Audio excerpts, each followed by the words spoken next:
Admiral Jin stood on the bridge of his flagship, the carrier defender, and watched New Haven grow larger on the view screen. He was an old man. Too old for war, but this was the war he had waited his whole life to fight. The war that would finally make things right. Admiral, Captain Tay is requesting permission to come aboard, his communications officer reported. Granted. Have him meet me in the briefing room. 20 minutes later, Tay entered the briefing room. Admiral Jin was already there, studying a holographic display of the Indomitable. The old admiral turned and extended his hand. Captain Tay, I've heard good things about you. They shook hands. Jin's grip was strong despite his age. Admiral, thank you for coming so quickly, Tay said. We pushed the engines hard. When I heard you had found the Indomitable, I knew we couldn't waste time. Jin gestured at the hologram. How close is it to being operational? Nautilus says another 12 hours. The excavation is at 78%. The ship can move now, but it's still risky. Some weapons are still buried. Some systems are still offline. We might not have 12 hours. My intelligence says the Vrask and Lumens are gathering their forces. They'll be here in 2 days with everything they have. 300 ships, maybe more. Tay felt his stomach tighten. We won't be ready. Then we make them wait, or we make them pay for coming early. Jin pulled up another display showing the positions of both fleets. The Chitauri withdrew. The Aetherborn too. That leaves the Vrask and Lumens. The Vrask are angry and want revenge. The Lumens are calculating. They want to capture the ship and study it, not destroy it. Can we use that? Maybe. If we can create enough doubt, make them question whether it's worth the cost. They're used to fighting weak opponents. They're used to humans backing down. We need to show them we won't. Tay nodded slowly. What's the plan? We position our fleet between them and the planet. We dare them to go through us. Meanwhile, you get that ship ready to fly. When the time comes, the Indomitable needs to be our ace in the hole. On New Haven, the final excavation work continued. Massive cranes lifted away the last sections of rock and soil. The Indomitable's hull was almost completely exposed now. It was 15 kilometers of dark metal and weapons, scarred by 300 years underground, but still majestic. Dr. Hana worked in a temporary lab, her eyes red from lack of sleep. She had been searching through historical databases for 2 days straight. The encryption codes were complex, hidden in layers of false information and misdirection. But she was getting close. She could feel it. Come on, she muttered, running another search algorithm. Where did they hide the others? Her computer beeped, a match. She leaned forward, reading the results. A reference in an old military supply log from 300 years ago, unusual shipments of construction materials to the Tau Ceti system. Amounts that were too large for the colony there. Materials that matched what would be needed to build a ship. She opened a communication channel. Captain Tay, I found something. There might be another carrier in the Tau Ceti system. Tai's voice came back immediately. Are you sure? Not certain, but the evidence is strong. If there is a ship there, it's probably buried like this one. We'd need to search for it. Send the coordinates to Admiral Jin. If we survive this battle, that's our next stop. Engineer Subin was deep inside the Indomitable, working on the main power systems. Nautilus guided her through the repairs, the AI's voice constant in her earpiece. Reroute power conduit 7 Alpha to bypass the damaged section, Nautilus instructed. Subin's hands moved quickly, connecting cables and replacing burned-out components. Why did the old military build such complex systems? Modern ships are much simpler. Simplicity was not the priority. Capability was. The Indomitable was designed to operate independently for years, to manufacture its own fighters, to repair itself, to survive in hostile environments without support. Modern human vessels cannot do these things because you were taught to build weaker ships. Taught by who? The elder species? Affirmative. After the peace treaty, the Lumens offered to help humanity rebuild. They provided ship designs, manufacturing specifications, standardized systems. All of it was inferior to what you had developed on your own. But you did not know this. You were told it was the best technology available. Subin felt anger rising in her chest. They lied to us. For 300 years, they kept us weak on purpose. Affirmative. They feared what humanity could become. They still do. In the Lumen fleet, High Designate Crystal Song studied the tactical situation with growing concern. The humans had 120 ships and 1 supercarrier that was not yet fully operational. Her combined force with the Vrask numbered 312 vessels. The numbers heavily favored her. But the stellar lance weapon troubled her. 8 ships destroyed in as many shots. If the weapon could fire from greater range or from different angles, it could devastate her fleet. She needed to know more about its capabilities before committing to battle. She opened a channel to War Prime Thexnar. The Vrask commander appeared on her screen, his scales dark with anger. "We attack as soon as we arrive," Thexnar growled. "No more waiting. No more calculations." "Patience," Crystal Song said smoothly. "We will attack, but we must do so intelligently. The human weapon is powerful. We need to understand its limitations. Its limitation is that it's attached to a half-buried ship.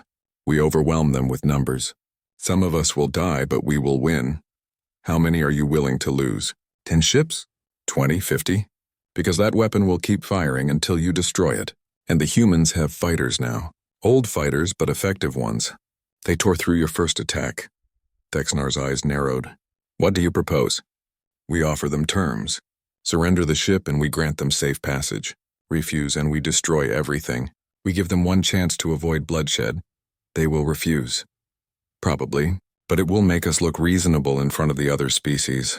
And while we negotiate, our ships move into optimal attack positions. When they refuse, we strike hard and fast." Thexnar considered this. "One chance? Then we crush them." On New Haven, the message arrived. It was broadcast on all channels so everyone could hear. Crystal Song's voice, melodious and cold, spoke in perfect human language. "Attention, human forces of New Haven. You have fought bravely, but you cannot win. We offer you this one opportunity for peace. Surrender the vessel designated Indomitable. Allow us to take it for study. In exchange, all human personnel will be granted safe passage. No one else needs to die today. You have 1 hour to respond." In the command center, Captain Tay looked at Admiral Jin. The old admiral's face was hard as stone. "What do you think?" Tay asked. "I think they're lying. I think they'll take the ship and then demand we disarm completely. I think they'll use this as an excuse to put even more restrictions on us. But mostly I think 300 years of bowing to them is enough." Ambassador Yuna spoke up.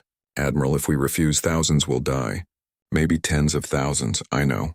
But if we surrender now, millions will stay enslaved. Not in chains you can see, but in chains of technology and dependence. Our children and grandchildren will never be free. Is that better?" The room was silent. Everyone understood the weight of the decision. Fight and people die now. Surrender and humanity stays trapped forever. Tay looked at the screen showing the Indomitable. The great ship was almost free now. Just a few more hours. He thought about the crew who buried it 300 years ago. They died to hide this ship, to preserve it for this moment. They believed someday their descendants would need it.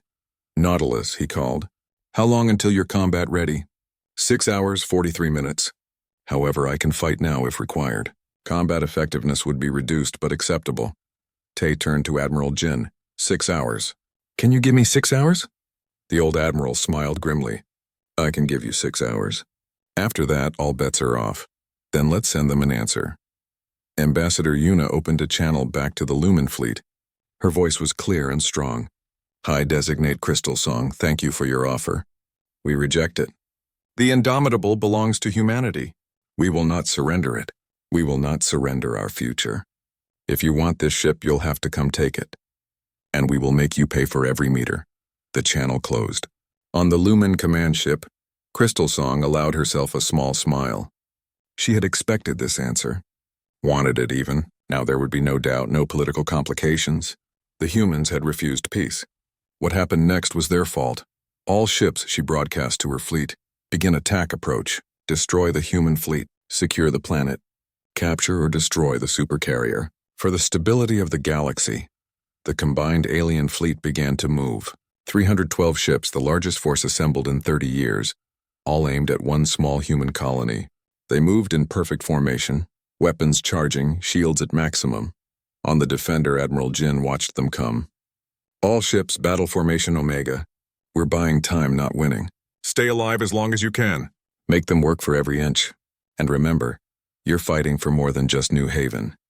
You're fighting for every human who's ever been told they're not good enough, not advanced enough, not worthy enough. Show them what we really are." The Earth fleet moved to intercept. 120 ships against 312. The odds were bad. In space, Captain Rena watched in amazement as 50 small fighters tore into the alien fleet. "What are those?" she asked. Unknown, Captain. The stellar lance fired for the first time in 300 years. A beam of concentrated plasma, blue, white, and brilliant, shot from the half-buried ship straight up into space. It was 5 meters wide and carried enough energy to vaporize a small moon. The beam hit a Vrask heavy cruiser dead center. The ship's shields didn't even slow it down. The plasma punched through the hull like it was paper. The cruiser exploded, breaking into pieces that tumbled through space, burning. Every ship in orbit stopped moving.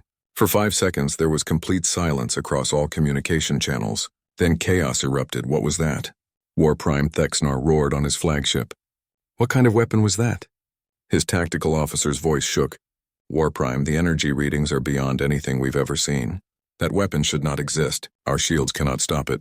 Then stay out of its firing arc. All ships, scatter formation. Destroy that weapon before it can fire again. But the Indomitable was already charging the stellar lance for a second shot. Nautilus tracked the enemy fleet with perfect precision. The AI selected targets, calculated trajectories, adjusted for movement and range. 20 seconds later, the lance fired again. Another Vrask ship exploded. Then another. The lance fired every 20 seconds, and each time it fired, an enemy ship died. The alien fleet began to break apart. Ships fled in all directions, trying to get beyond the weapon's range. On the surface, Captain Tay watched the enemy retreat with grim satisfaction. Nautilus status report. The stellar lance is operating at 93% efficiency. Minor power fluctuations, but within acceptable parameters. Enemy fleet is dispersing. 8 enemy vessels destroyed, 4 more damaged. Estimated enemy casualties 17,000. 17,000 dead. Tay felt sick but pushed the feeling down. This was war. How many more shots can we fire? At current power levels, 43 more shots before the power core requires cooling. However, I recommend ceasing fire. We have achieved the tactical objective. The enemy fleet is in retreat, Tay nodded. Hold fire. Let them run. In space, Pilot Bin and his squadron were pursuing the fleeing enemy ships. His fighters' weapons had destroyed 3 Chitauri interceptors and damaged a destroyer. He felt alive, powerful, unstoppable. The neural interface made the fighter feel like an extension of his body. He could think about moving and the ship would respond instantly. All fighters, this is Nautilus. Return to base. Do not pursue beyond planetary orbit. Conserve your ammunition and fuel. Bin wanted to argue, wanted to chase the enemy and finish them off. But discipline held. He turned his fighter and headed back to New Haven. As he descended, he could see the Indomitable more clearly. The ship was massive. A gray giant half emerged from the red desert. It looked like a sleeping god waking up. He landed in the manufacturing bay, his fighter settling onto its designated pad. When he climbed out, his legs were shaking. The adrenaline was wearing off. He had been in combat for 30 minutes and it felt like 30 seconds. Engineer Subin met him with a smile. You did well, pilot. Nautilus says you scored 3 kills. That weapon, Bin said. The big one the ship fired. What was that? The Stellar Lance, a directed energy weapon. The old military built it but never used it in combat. They were afraid of what it could do. I saw what it did. It went through their shields like they weren't there. That's because our ancestors were better at this than we are now. Better at building ships. Better at building weapons. The elder species made sure we forgot how to do those things. On the Vrask flagship, War Prime Thexnar paced his bridge like a caged animal. His fleet was scattered across the system. 8 ships lost, 4 more too damaged to fight. His pride was wounded as badly as his fleet. Get me a channel to the Lumen command ship, he ordered. The crystalline face of High Designate Crystal Song appeared on the screen. She looked like a being made of light and glass, beautiful and cold. This attack was a mistake, she said before Thexnar could speak. I advised against hasty action. Now we have lost ships and gained nothing. The humans have a weapon that can destroy capital ships, Thexnar argued. Every moment we wait, they grow stronger. We should bring the full fleet and destroy them now. No, we withdraw. We regroup. We bring more forces, but we do this carefully. The Galactic Assembly will convene again. We will present evidence of human aggression. We will build support for a full military response. While we talk, they dig that ship out of the ground. Then we will face a fully operational ship instead of a half-buried one. But we will face it with 300 vessels instead of 40. Patience, War Prime. We will have our victory. The channel closed. Thexnar stood on his bridge, seething. But Crystal Song was right. They needed more ships. More firepower. They had underestimated the humans. That mistake had cost him 8 ships and his reputation. He would not make the same mistake twice. On New Haven, the celebration was brief. Everyone knew this was just the first battle. The enemy would return with more ships, many more ships. Ambassador Yuna called a council meeting in the command center. Captain Tay was there, along with Commander Kai, Dr. Hana, Engineer Subin, and the colonial governor. Earth fleet is 3 weeks away, Yuna reported. Admiral Jin is bringing everything we have. 120 ships, but the Galactic Assembly is mobilizing too.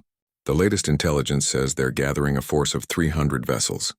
Maybe more. When will they arrive? The governor asked. Unknown. But probably before our reinforcements. We're in a race against time. We need to finish excavating the Indomitable and get it operational before they come back. Tay looked at the screens showing the dig site. Nautilus, how long until the ship can move? Excavation is now at 68%. We require 75% minimum. At current rate, 36 hours. Can we speed it up? Negative. We are operating all equipment at maximum capacity. Any faster and we risk damaging the ship's hull. Dr. Hana spoke up. There's something else you need to know. I've been reading more of the ship's logs. Nautilus mentioned there are 11 other ships like this hidden across human space. The original fleet captains left clues, encrypted codes in historical records. I think I can find them. How long would that take? Yuna asked. Weeks, maybe months. The codes are complex and they're hidden in databases across dozens of worlds. But if we could find even one more supercarrier, it would change everything. Start working on it, Tay ordered. We need every advantage we can get. The next day, the Chitauri made their move, not with warships, but with something more subtle. A small ship entered the system flying a diplomatic flag. It requested permission to land and speak with human authorities. Ambassador Yuna met the Chitauri delegation in the colonial government building. The Chitauri delegate was designated Observer 7, a tall insectoid creature with multiple eyes and clicking mandibles. It spoke through a translator device. Ambassador Yuna, the Chitauri hive thought, has reviewed the situation. We have concluded that humanity was wronged. The peace treaty of 3 centuries ago was manipulated by certain parties to suppress human development. The Chitauri withdraw from the current conflict. We will not participate in any military action against humanity.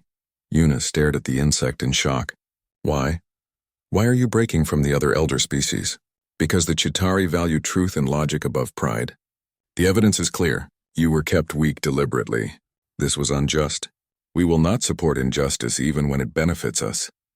Observer 7 placed a data device on the table. This contains information about the Vrask and Lumen fleet movements. We offer it as proof of our intentions. We hope that when this conflict ends, humanity will remember who stood with them and who stood against them. After the Chitauri left, Yuna sat alone in her office, holding the data device.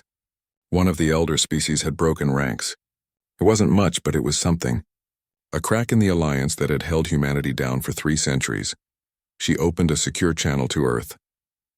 Get this information to Admiral Jin and tell him to hurry.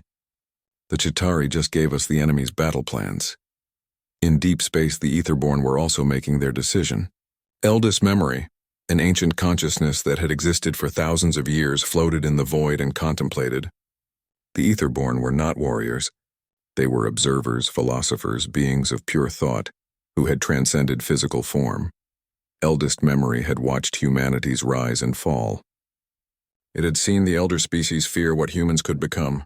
It had watched the sabotage, the suppression, the careful management of human potential, and it had said nothing because the Etherborn did not interfere. But now, watching humanity fight for the right to exist as equals, eldest memory felt something it had not felt in centuries. Shame. The Etherborn had been complicit in an injustice. They had stayed silent while the young species was chained. Eldest memory sent a message to the Etherborn fleet.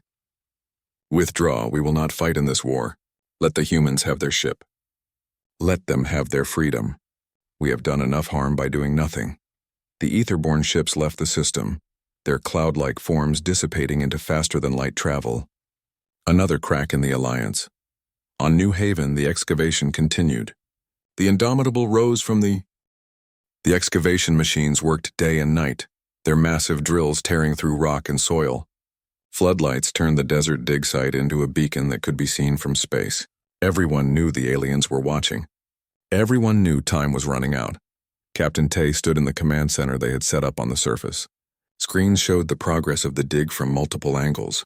The Indomitable was slowly emerging from the ground like a giant waking from sleep. Its hull was dark gray, scarred but intact. Even half buried, it was beautiful and terrifying. "Status report," Tay said. Engineer Subin looked up from her console. 60% excavated. The power core is now at 50% capacity. Nautilus is bringing more systems online. Life support is active in the forward sections. Weapon systems are charging. How long until we can move the ship? Nautilus says we need at least 75% excavation. Otherwise, the engines will tear the ship apart trying to break free. Current estimate, 48 hours. Tay nodded. 48 hours, 2 days. He wondered if they had that long. Ambassador Yuna entered the command center, her face pale. The Galactic Assembly just finished their session. They voted to seize the Indomitable. The motion passed 62-11. Only human worlds voted against it. On what grounds? Commander Kai demanded. They claim the ship violates the demilitarization treaty from 300 years ago. They're saying we hid weapons in violation of the peace accords. That's insane, Tay said. The ship was buried before the treaty was signed. The truth doesn't matter. They have the votes. They have the guns. The Vrask fleet commander has been given authority to seize or destroy the vessel if we don't surrender it within 12 hours. 12 hours. Tay looked at the screen showing the buried ship. They needed 48 hours minimum. They were going to have to fight. "Get me Nautilus," he said. A speaker crackled to life. "I am here, Captain. Nautilus, if we're attacked in 12 hours, can we defend ourselves?" "Negative. The ship cannot move until excavation reaches 75%. Defensive weapons are online but limited by targeting angles. Most weapon systems are still buried. I estimate a 15% probability of survival against the current enemy force." 15%. Those were bad odds. What about your fighters? Kai asked. "You said the ship carries 2,000 fighters." "Correct. The manufacturing bays are now online. However, we currently have 0 pilots trained on the flight systems. The fighters use neural interface technology that modern human pilots are not familiar with." Tay thought for a moment. "How long does it take to train a pilot?" "With neural interface assistance, approximately 4 hours for basic flight proficiency. 8 hours for combat readiness. Then start training pilots. Commander Kai, gather every pilot on this planet. Military, civilian, anyone who can fly. Get them down here." Kai saluted and left at a run. Dr. Hana had been working at another console. She turned to Tay with a troubled expression. "I've been reading through the ship's logs. The more I read, the more I understand why the ship was hidden." "What did you find?"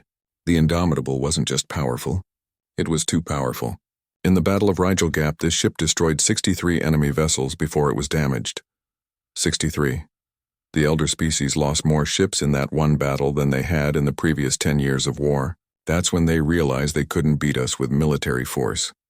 So they used politics instead," Tay said bitterly. "They sabotaged our shipyards, destroyed our research stations, assassinated key scientists.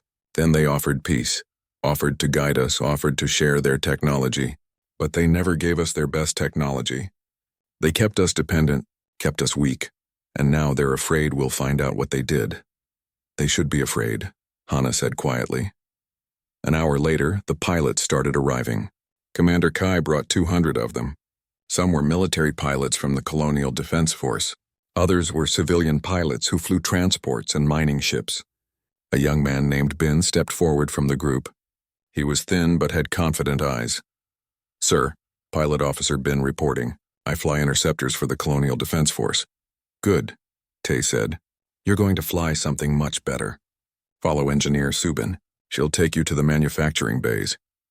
The pilots descended into the Indomitable through the main access tunnel. They emerged in a vast chamber that took their breath away. The manufacturing bay was 500 meters long and just as wide.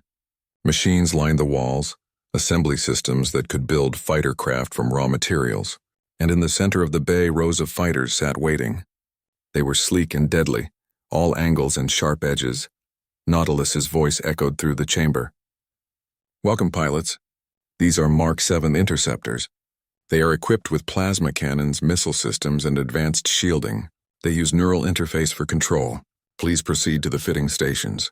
Pilot Bin approached one of the fighters. It was smaller than modern interceptors but looked faster, meaner. He climbed into the cockpit and found a neural interface headset. When he put it on, the fighter's systems came to life in his mind. He could feel the engines, the weapons, the shields. It was like the fighter was part of his body. "This is incredible," he whispered. "Begin simulation training," Nautilus instructed. "You have 4 hours." Above them, in orbit, the alien fleet was positioning itself. War Prime Thexnar watched the tactical display on his bridge. The human excavation site glowed on the screen like a target. "Status of the human fleet?" he asked. 3 destroyers are moving to intercept position between us and the planet. 2 frigates are holding at the edge of the system. They cannot stop us with 3 destroyers. War Prime, there is a complication. We are detecting energy signatures from the buried ship. Weapons are charging. Thexnar leaned forward. "How many weapons?" "Unknown. Most of the ship is still underground. But the energy readings are significant. And the humans are training pilots," another officer reported. "We've detected movement in the ship's manufacturing sections." Thexnar made a decision. He couldn't wait 12 hours. The humans were preparing to fight. Every hour gave them more strength. Begin the attack. All ships move to strike position. Destroy the excavation site. Destroy the ship. Do it now. On New Haven, alarms started blaring across the dig site. Commander Kai grabbed his radio. "All defensive positions, this is command. Enemy fleet is moving. Shields to maximum. All weapons ready." Tay ran to the command center. "How many ships?" 42. Vrask, Chitauri, and Lumen vessels. The destroyers are trying to intercept, but they're outnumbered. In space, the 3 human destroyers moved to block the alien fleet. Captain Rena commanded the lead ship, the Resolute. She knew her orders. Hold them as long as possible. Buy time for the Indomitable. "All weapons, fire at will," she ordered. The Resolute opened fire, her railgun sending slugs of metal at incredible speeds toward the alien fleet. The other 2 destroyers joined in. Missiles streaked through space. Energy beams cut through the darkness. But there were too many enemy ships. The aliens scattered and came at them from multiple angles. The Resolute's shields flared as enemy fire hammered into them. Rena gripped her command chair as the ship shook. "Shields at 60%, her tactical officer reported. "Keep firing. Don't let them through." On the surface, the Colonial Defense Force manned their ground-based weapons. They had laser batteries and missile platforms. But they were designed to defend against pirates, not a full military fleet. Commander Kai knew they wouldn't last long. "Nautilus," Tay called. "Can you fire yet?" "Negative. Primary weapons are still buried. Point defense systems are online, but insufficient against a fleet of this size." "What about the fighters?" "Pilot training is 70% complete. I can launch fighters in 30 minutes. We don't have 30 minutes. Launch what we have. Now." In the manufacturing bay, Pilot Bin and 50 other pilots heard the order. Nautilus spoke urgently in their headsets. "Training incomplete. However, combat situation requires immediate deployment. All pilots to your craft. Launch sequence initiating." Bin strapped into his fighter. The neural interface connected. He could feel the ship around him, feel its eagerness to fly. The fighter lifted off the deck and moved toward the launch tunnel. "All pilots," Nautilus instructed, "follow the flight paths I'm projecting. Trust the interface. Trust your instincts." The launch tunnels opened and the fighters shot out into the night sky. Bin emerged from underground and saw the battle for the first time. Above him, the human destroyers were fighting desperately against overwhelming numbers. The sky was full of weapons fire and explosions. Enemy ships were descending toward the dig site. "Remember your training," Nautilus said in his headset. "You are faster than them. You are more maneuverable. Use it." Bin pushed his fighter to full throttle and climbed toward the nearest enemy ship. It was a Chitauri destroyer, its insect-like hull bristling with weapons. He lined up his shot and fired. The plasma cannons tore into the destroyer's shields. They flared and collapsed. His next shot punched through the hull. Around him, other pilots were engaging the enemy. The old fighters were incredible. They moved like nothing the aliens had ever seen. They dodged fire that should have hit them. They struck with weapons that cut through modern shields. The door opened with a hiss that echoed through the tunnel. Stale air rushed out, 300 years old, carrying the smell of metal and dust. Tay stepped through first, his helmet light cutting through the darkness. They stood in a corridor that stretched in both directions. The ceiling was high above them and the walls were lined with panels and screens. Most were dark, but some flickered with faint light. The emergency power was keeping basic systems alive. "This way," Dr. Hanna said, checking her scanner. I'm picking up stronger power readings toward the center of the ship. They walked deeper into the Indomitable. The ship was massive. They passed sealed doors and empty rooms.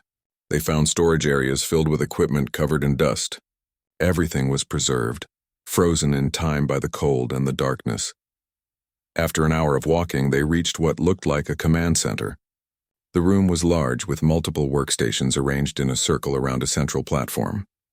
Screens covered the walls, all of them dark. Tay approached the central platform. There was a console there, its surface covered with controls. He brushed away the dust and saw words engraved in the metal. "Captain's command station. Can we turn it on?" he asked.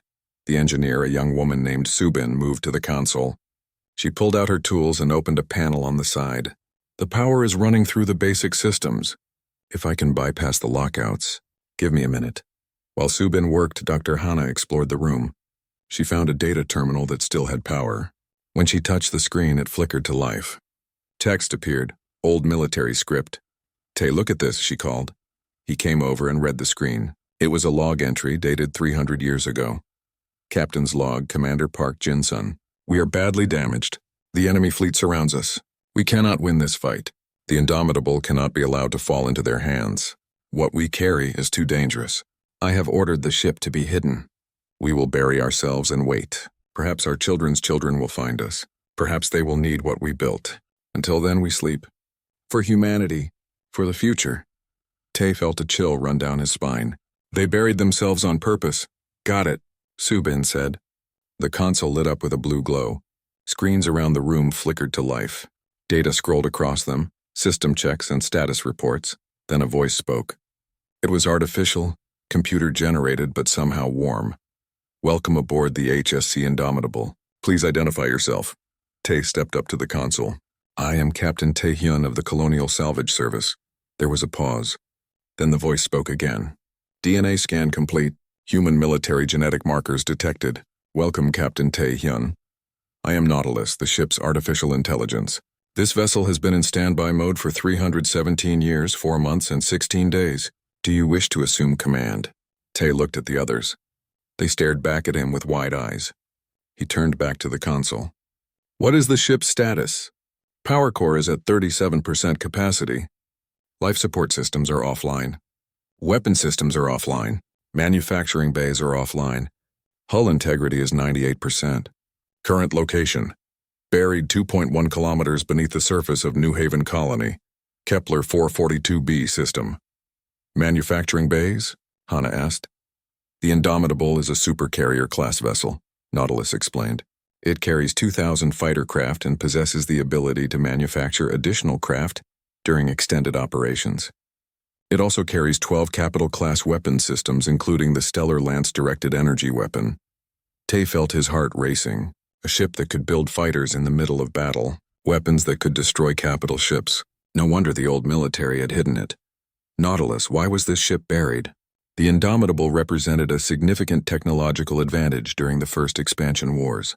When the Elder Species formed their coalition and offered humanity a peace treaty, military command determined that this vessel and others like it would be considered too threatening. The treaty required demilitarization.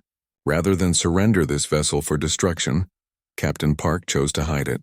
11 other supercarriers were similarly hidden across human space. "There are more ships like this?" Subin asked, her voice shaking. "Affirmative. However, I do not have their current locations. That information was restricted to the highest command levels." Tay took a deep breath. This changed everything. "Nautilus, can this ship be made operational?" "Affirmative. With sufficient power restoration and system repairs, the Indomitable can be combat ready within 72 hours. However, excavation of the vessel is required. Approximately 40% of the ship remains buried in rock and soil." "We're working on that," Tay said. He opened his radio to the surface. "Commander Kai, this is Tay. You need to hear this." Over the next hour, they transmitted everything they had learned back to the surface. The colonial government called an emergency session. Ambassador Yuna contacted Earth directly. The news spread through human space like fire. Humanity had found a weapon from the old days. A real weapon.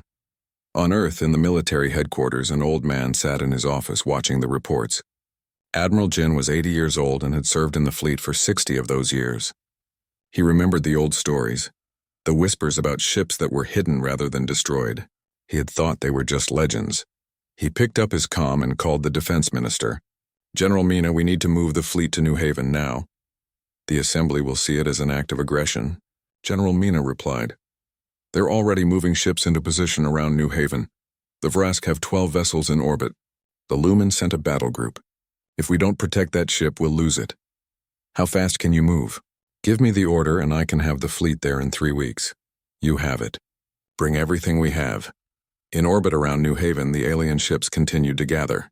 The Vrask commander, War Prime Thexnar, stood on the bridge of his flagship and watched the planet below. His scales were dark red, almost black, and his eyes were yellow with vertical pupils. How many human ships in the system? He asked his tactical officer. 3 destroyers and 2 frigates. Nothing significant. And on the ground, approximately 5,000 colonial defense troops. Light weapons. No heavy armor. Thexnar nodded slowly. When the order comes, we will strike fast. Destroy the excavation site.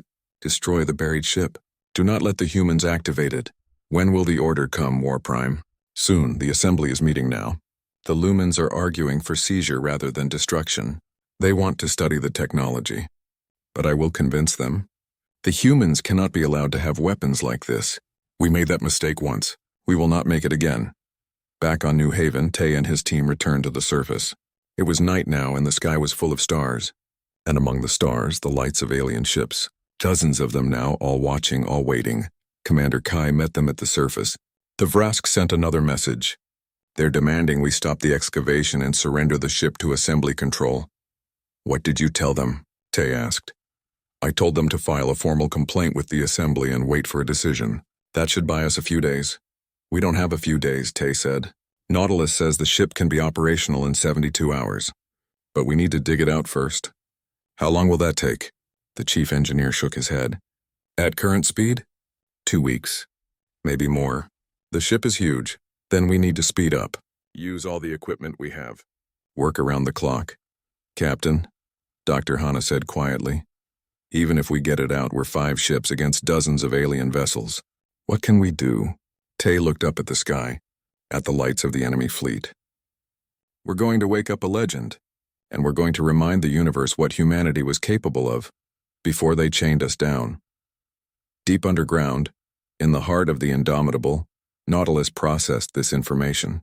The AI had been asleep for so long, it had waited for this moment. Its creators had known that someday humanity would need what they had built. That someday the chains would need to be broken. The AI began running calculations, battle scenarios, tactical options, manufacturing schedules. If the humans could give it 72 hours, it could give them a chance.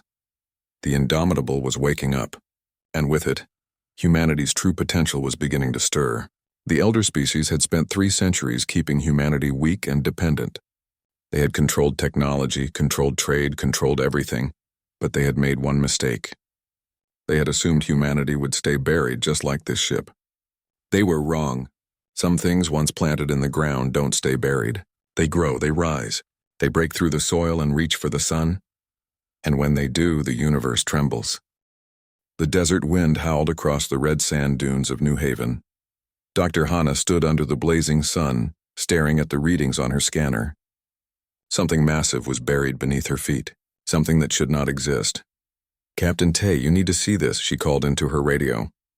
Tae-hyun arrived 30 minutes later in a dust-covered transport vehicle.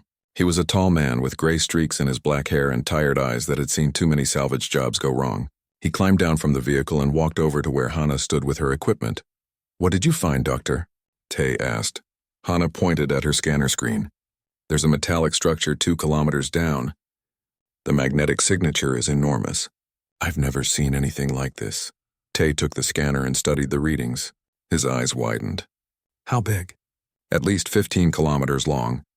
Maybe more. The sensors can't see the edges clearly. Tay handed back the scanner. His hands were shaking slightly. 15 kilometers. That was bigger than any ship in the current human fleet. Bigger than anything the aliens flew to. How old? He asked. The surrounding rock layers suggest it's been here for 300 years. Maybe longer. 300 years. That meant it was from the old days. From the time when Earth first reached for the stars and found that the universe was already crowded with older, stronger species. The wars that followed almost destroyed humanity. I need to report this, Tay said. He walked back to his vehicle and opened a secure channel to the colonial governor. Within hours, New Haven was buzzing with activity. The colonial government sent security forces to secure the site. Scientists arrived with better equipment. Commander Kai Park of the Colonial Defense Force set up a perimeter with armed soldiers. Ambassador Una arrived on the third day.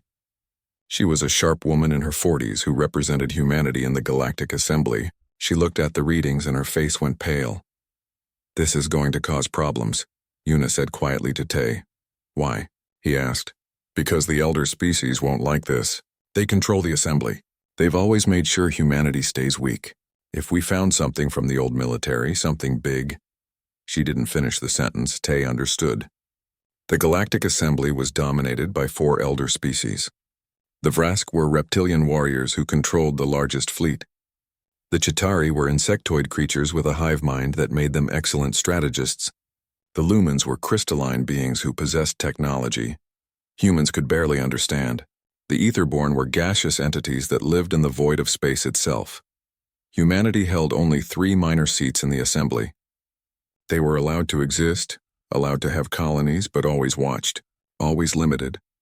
The elder species sold them technology, but never the best technology. They offered protection, but at a price.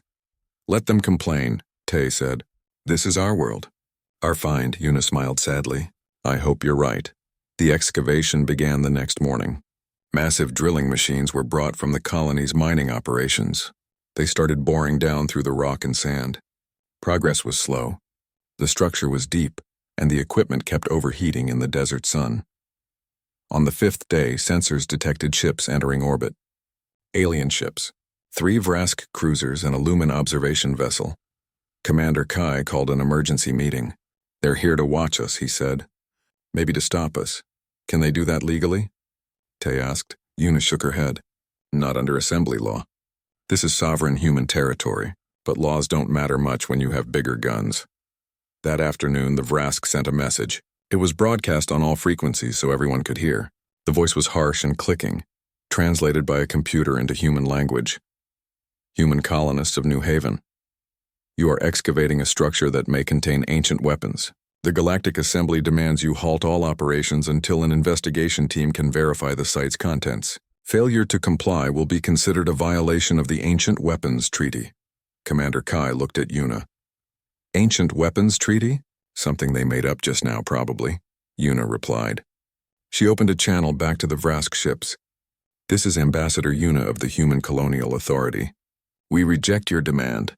This is human territory and we have full excavation rights under Assembly Charter. Any interference will be reported to the Assembly Council." There was a long silence. Then the Vrask voice came back, colder this time. "You make a mistake, Ambassador. We will remember this." The channel closed. "Well," Tay said, "now they're definitely angry. More ships arrived over the next 2 days. Chitauri destroyers. More Vrask vessels. Even an Etherborn cloud ship, which looked like a contained storm floating in space. They positioned themselves in orbit, watching, waiting. The drilling continued.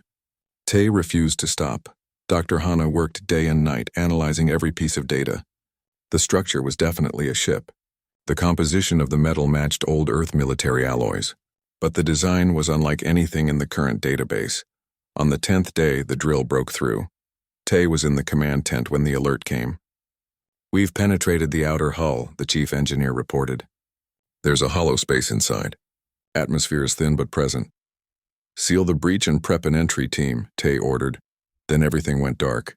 The power failed across the entire dig site. The lights went out. The computers shut down. Even the vehicles stopped running. For 10 seconds, New Haven went completely silent. Then the power came back. The systems rebooted. The lights flickered on. Dr. Hana was staring at her scanner with wide eyes. "The structure. It's active. It's drawing power from somewhere." It just sent out some kind of pulse. Tay looked up at the sky. Through the tent's open flap, he could see the stars. And among them, the alien ships. They were moving now, repositioning. They had felt the pulse too. "Get me a suit," Tay said. "I'm going down there." Commander Kai grabbed his arm. "Sir, we don't know what's down there." "It could be dangerous." Tay pulled his arm free. "That's exactly why I need to go." If something happened, if we woke something up, I need to see it firsthand. 30 minutes later, Tay descended into the drill shaft in an elevator cage. Dr. Hana came with him, along with 2 security officers and an engineer. The shaft was dark except for their helmet lights. The walls were smooth stone cut by the massive drills. They reached the bottom and stepped out onto a metal floor. They were standing in a service tunnel. The walls were gray alloy, covered in a thin layer of dust. But there were lights, dim emergency lights running along the ceiling, glowing a soft red. "The power is on," Hana whispered. "After 300 years, the power is still on." Tay touched the wall. It was cold but solid. He could feel a faint vibration through his glove. Like a heartbeat, they walked forward into the darkness. The tunnel stretched ahead of them, perfectly straight, disappearing into the distance. Their footsteps echoed on the metal floor. "What kind of ship is this big?" one of the security officers asked. Nobody answered. Because nobody knew. Humanity didn't build ships like this anymore. They weren't allowed to. They walked for 15 minutes before they found the door. It was massive, 10 meters tall and just as wide. There was writing on it in Old Earth script. Tay shined his light on the words. "HSC Indomitable," he read aloud. "Hull section C7. Dr. Hana grabbed his arm. "The Indomitable." Tay, the Indomitable, was the first supercarrier. It was lost 300 years ago in the Battle of Rigel Gap. Everyone thought it was destroyed. It wasn't destroyed, Tay said, looking at the door. It was hidden. Above them, on the surface, the alien ships were moving into attack formation. They had made their decision. Whatever humanity had found, it could not be allowed to survive. But deep underground, in the dark corridors of a ship that had slept for centuries, something ancient was waking up. And it remembered what it was built to do.